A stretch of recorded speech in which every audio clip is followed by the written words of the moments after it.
তার লেখা আল কানুন ফিত্তিব বা দ্য ক্যানন অফ মেডিসিন প্রায় ৬০০ বছর ধরে ইউরোপের বিশ্ববিদ্যালয়গুলোতে চিকিৎসার প্রধান পাঠ্য বই হিসেবে ব্যবহৃত হয়েছে। ইবনে সিনা মনে করতেন স্রষ্টা হলেন আবশ্যক সত্তা, যার কোনো কারণ নেই, কিন্তু তিনি সব কিছুর কারণ। পাশ্চাত্যে তিনি পরিচিত অ্যাভিসিনা নামে।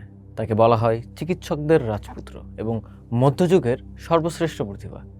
মাত্র 10 বছর বয়সে তিনি কোরআন মুখস্থ করেছিলেন এবং 18 বছর বয়সের মধ্যেই সেকালের সব জ্ঞান করায়ত্ত করেছিলেন।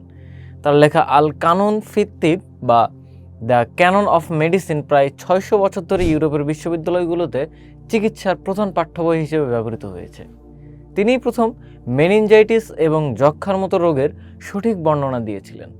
দার্শনিক হিসেবে ইবনে সিনা ছিলেন অনন্য। তার সবচেয়ে বিখ্যাত দার্শনিক যুক্তি হলো ভাসমান মানব। তিনি একটি কাল্পনিক পরীক্ষার কথা বললেন। ধরুন, একজন মানুষ মহাশূন্যে ভাসছে, তার হাত পা কিছুই সে অনুভব করতে পারছে না, এমনকি চোখও বন্ধ। এমন অবস্থায়ও কি সে নিজের অস্তিত্ব অনুভব করবে? ইবনে সিনা বললেন, হ্যাঁ করবে, কারণ আত্মা বা চেতনা শরীর থেকে আলাদা এবং এটি একটি স্বতন্ত্র সত্য। এই যুক্তি রেনে ডেকার্টের কয়েকশো বছর আগেই চেতনার স্বয়ংসম্পূর্ণতা প্রমাণ করেছিল। ইবনে সিনা মনে করতেন স্রষ্টা হলেন আবশ্যক সত্তা, যার কোনো কারণ নেই, কিন্তু তিনি সব কিছুর কারণ। তিনি যুক্তি এবং অতীন্দ্রিয়বাদের মধ্যে এক চমৎকার মেলবন্ধন তৈরি করেছিলেন। জীবনের শেষ দিন পর্যন্ত তিনি জ্ঞানের সন্ধানে ব্যস্ত ছিলেন।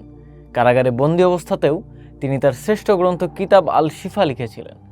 ইবনে সিনা আমাদের শিখিয়েছেন যে শরীর নশ্বর হলেও মানুষের জ্ঞান ও কর্ম তাকে অমর করে রাখে। তিনি বলতেন, আমি একটি দীর্ঘ ও সংকীর্ণ জীবনের চেয়ে একটি সংক্ষিপ্ত ও বিস্তৃত জীবনকে অগ্রাধিকার দেব।